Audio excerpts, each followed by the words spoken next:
Whispers through generations. It was a typical Wednesday night when the incident occurred, the kind of night that felt like a bridge between the chaos of the week and the promise of weekend rest. I was lying in bed, the soft glow of the baby monitor casting shadows across the room. My baby, only 10 months old, was sound asleep in the next room. The monitor crackled, a familiar sound that usually meant little more than static interference. But then it came, a whisper, my own name, spoken with an eerie familiarity. I froze, confusion mingling with fear. My daughter couldn't speak yet, so who was on the other end? The next day, I couldn't shake the feeling that something was amiss.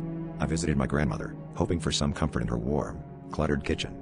I told her about the voice on the monitor, expecting her to dismiss it as a glitch or a figment of my imagination. Instead, her face paled, and she gripped my hand tightly.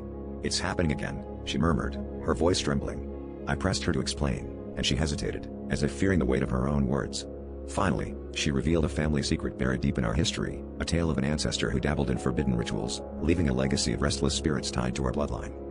That night, the voice returned, clearer and more insistent.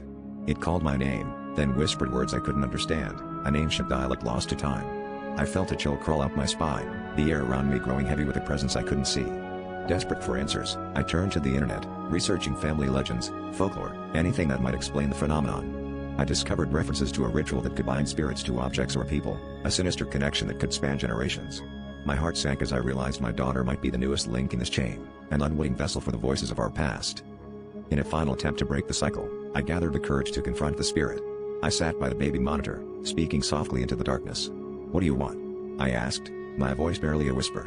The response was immediate, a chilling revelation that sent shivers through my entire being. "To protect," it said, followed by a name I hadn't heard in years, my mother's. The pieces clicked into place, a revelation both terrifying and strangely comforting. The spirit wasn't a threat but a guardian, watching over us through the generations, bound by a promise made long ago.